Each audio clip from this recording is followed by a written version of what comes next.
Merry Christmas, selamat Natal bagi Anda pemirsa yang merayakan Natal bersama keluarga. Sambil Anda menikmati suasana Natal dalam damai bersama keluarga, kami ajak Anda untuk menyimak diskusi kami terkait dengan Natal. Saya ingin kaitkan pendeta dengan Pak Martin ke ranah keadilan sosial. Ini kalau kita bicara adil, keadilan hakiki itu kan di tangan Tuhan, gitu kan. Ya. Tapi namanya manusia, tokoh agama, wakil rakyat, dan seluruh komponen masyarakat harus bersama-sama menuju yang namanya keadilan. Pak Martin, apakah Anda sudah melihat bahwa dalam umat Kristen itu sendiri sudah ada keadilan sosial? Yang kaya makin kaya, yang miskin makin miskin, atau hanya sekedar seremoni semata?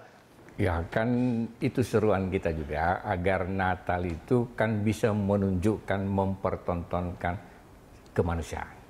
Jadi kesederhanaan, jangan menonjolkan kemeriahan yang membuat seolah-olah ketidakadilan itu terlihat menonjol gitu ya. Tetapi di situ harus kita tunjukkan bagaimana sikap kesederhanaan hidup bangsa ini dalam perayaan Natal itu jangan konsumerisme, hedonisme yang kita perlihatkan kan begitu. Mall biasanya rame itu menjelang Natal itu. Bukan itu tujuannya kan? Ya. Jadi bukan itu tujuannya. Bukan karena harus baju baru begitu kan, atau barang-barang serba baru itu. Ya, jangan jadi dieksploitasi perayaan Natal itu hanya untuk kepentingan bisnis. Tapi kan tidak salah merayakan Natal dengan sukacita kan, bersama keluarga kan. Ya. Mungkin dengan beli baju baru begitu kan. Ya. Kalau lebih berat nanti Pak Pendeta. Tapi menurut Anda bagaimana Pak Martin? Ya kan kalau kita merasa ingin menunjukkan kemeriahan Natal, damai, sukacita, kemanusiaan, kasih sayang gitu ya. Memang tidak ada salahnya kita memakai baju baru sebagai menggambarkan kesukaan kita. Tapi jangan sampai tetangganya sebelah tidak makan gitu ya. Ya, jangan sampai tetangganya tidak makan. Tetapi juga jangan berlebihan gitu ya. Sebab kita harus tahu bahwa di Indonesia ini berpuluh-puluh juta rakyat sangat miskin. Yang tidak bisa berbuat banyak untuk kehidupannya. Nah, itu harus menjadi doa kita bersama.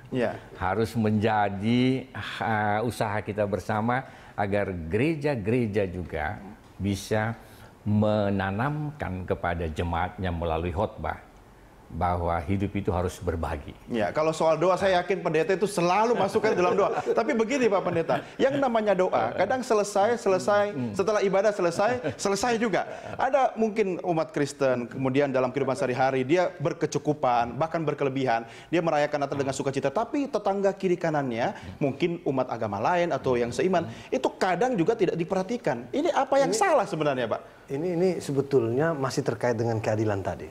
Sesungguhnya yang sering tidak kita sadari, Alkitab itu tidak hanya mengenal yang namanya keadilan, dalam terminologi keadilan kan disebut biasa justisia. Tidak hanya justisia distributiva, di mana orang memperoleh sesuai dengan usaha, gitu kan. Alkitab juga mengenal apa yang disebut dengan justisia kreativa, yaitu sebuah suasana yang memberi ruang kepada yang lemah agar keadilan berjalan dengan sendirinya kepada mereka yang lemah. Kehadiran Allah di bumi dalam rupa Yesus itu juga dalam kerangka itu. Karena ada kecenderungan yang lemah terpinggirkan, yang miskin terpinggirkan, sehingga keadilan tidak bisa bekerja menjangkau yang lemah ini. Nah, Alkitab memperkenalkan apa yang disebut dengan justisia kreativa tadi. Justisia kreativa. Yang memberi ruang atau space bagi mereka yang lemah memperoleh keadilan. Dan Allah, karena mereka tidak punya pembela, karena mereka tidak punya kekuatan, Allah selalu lebih berpihak kepada mereka. Ini yang sering sekali kita lupakan. Sehingga misalnya dalam perilaku keseharian kita seperti kata Bapak tadi, ibadah kita rajin, tapi tidak ada kaitannya dengan mereka yang lemah itu. Jadi Senin, Minggu kita beribadah dengan mengharu-birukan, kita saleh, tapi Senin sampai Sabtu kita salah gitu. Tidak ada kaitan dengan ini. Itu yang disebut dengan jadi upacara ritual tidak merefleksikan perbuatan.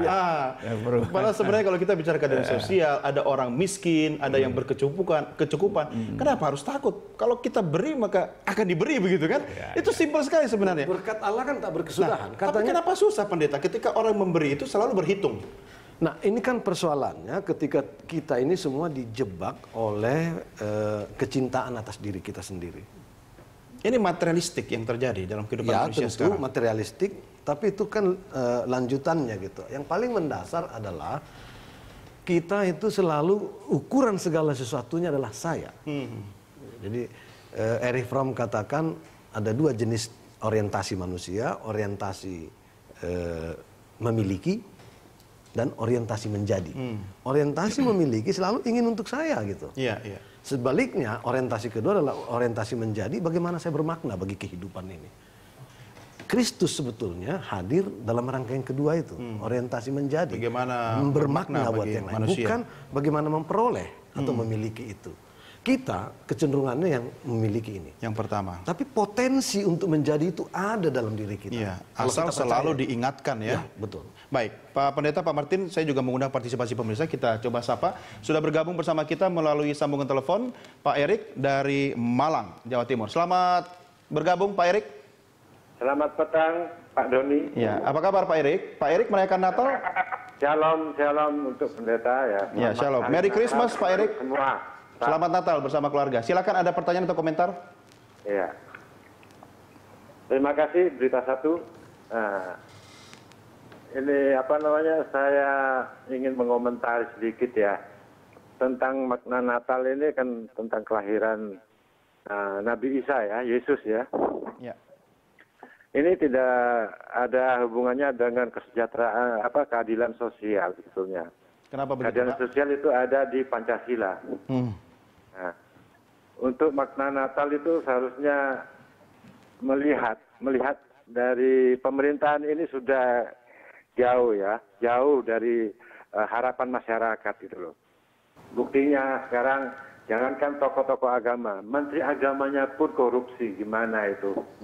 Teriakan kita sebagai masyarakat ini tidak ada komentar soal bagi tokoh-tokoh agama gitu loh ya, soal menjadi pembenaran gitu loh.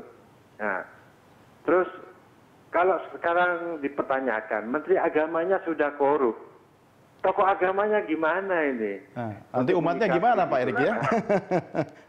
Oke. Saya nggak habis pikir, sudah habis rupanya sudah ruang. Nah, bahwa saya nyatakan dengan tegas ya, korupsi itu adalah laten komunis loh, saya katakan. Sebab pengkhianatan terhadap bangsa dan negara. Aparat dan pejabat sudah disumpah, ya, sudah disumpah demi jabatannya, demi Tuhan dan agamanya. Dia tetap melakukan korupsi, menerima suap. Baik. Nah, Baik. Ini harus dibenahi. Tokoh-tokoh agama, pendeta, ya, uskup, romo, ataupun kiai dan ustadz harus turun ke masyarakat. Baik. Baik, Pak Erik, kami bisa menangkap maksud Anda. Ini kritik yang membangun tentunya bagi umat beragama di tanah air. Saya minta komentar dari politisi senior dulu ini. Silakan Pak Martin. Kan seruan Natal itu adalah damai dan sejahtera. Sejahtera itu hanya bisa diwujudkan kalau ada keadilan. Tanpa memberi keadilan, tidak akan ada kesejahteraan. Tapi Pak, ukuran keadilan itu yang seperti apa? Menurut kacamata siapa? Ya, nah keadilan itu adalah orang memiliki kesempatan hidup dengan yang lain bersama-sama untuk kesejahteraannya adalah hak-hak hidupnya yang paling mendasar harus bisa kita penuhi. Nah, untuk itu memang tugas pemerintah, terutama untuk memberikan keadilan, peranan pemerintah. Tetapi umat beragama tidak boleh lepas dari tanggung jawab itu. Nah, dalam rangka itulah saya setuju. Salah satu musuh kita dalam rangka memberi keadilan adalah korupsi ini. Korupsi ini telah membuat rasa kita mendapatkan keadilan itu semakin lama. Yang seharusnya dapat kita peroleh dalam waktu yang singkat. Tapi karena dikorupsikan oleh koruptor-koruptor itu begitu banyak, akhirnya makin kita jauh makin jauh dari cita-cita keadilan tadi. Maka seorang yang beragama haruslah seorang yang bisa menyatakan anti korupsi, pertentangannya anti korupsi tadi. Tapi bisa dibalik nggak, Pak Martin? Bisa dibalik nggak bahwa orang yang korupsi berarti tidak beragama? Seharusnya adalah orang yang tidak menghayati agamanya. Bagaimana dia bisa takut korupsi? Tuhannya jadi tidak takut begitu? Gimana menurut? Saya kira mungkin dia beragama, tapi tidak beriman. Ini beda. Ini kan dua hal yang berbeda. Betul, beriman itu, beragama itu kan hanya mengikuti formula-formula, ritus-ritus. Tapi beriman itu sangat eksistensial, ya. Jadi kesetiaan kepada Tuhan. Dan itu terrefleksi dalam kehidupan sehari-hari kan? Terrefleksi, pasti. Korupsi itu kan juga menciderai kemanusiaan. Manusia itu gambar Allah. Artinya dia punya martabat, punya kemuliaan. Dengan korupsi dia sedang menciderai dirinya. Si koruptor, dirinya sendiri dia sedang cederai sebagai martabat Allah. Tetapi pada sisi lain juga dia sedang menciderai hak-hak orang lain. Itu karena dia cuma beragama, dia tidak beriman. Dia cuma beragama. Kalau dia betul-betul beriman, dia pasti takut untuk korupsi dong. Tapi terhadap Pak Erik tadi kita juga barangkali perlu kasih catatan bahwa betul bahwa keadilan itu adalah tugas utama negara untuk menciptakan keadilan. Tetapi jangan lupa, orang percaya juga punya tugas utama juga untuk menegakkan keadilan. Hati-hati dengan perayaan Natal kita. Natal itu sangat terkait dengan keadilan juga.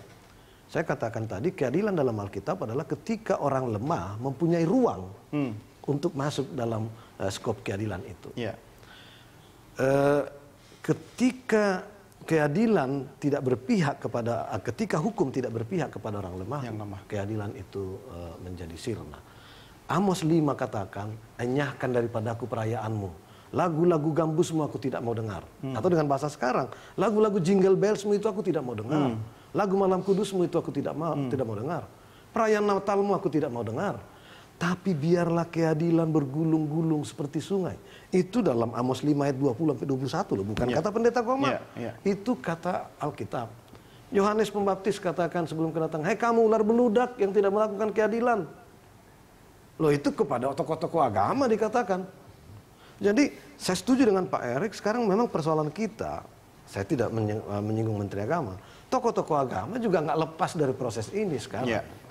Makanya kita harus bersama semua keluar dari keterpurukan, kerusakan parah negara kita ini, gereja-gereja ikut di dalamnya barangkali. Kita keluar dari situ, harus bersama-sama anti korupsi, penegakan anti korupsi. Ini butuh kerja bareng, pendeta, bukan kerja sendiri dan bukan cuma tugas pemerintah. Artinya harus bergandengan tangan antar umat beragama, inter umat beragama begitu kan.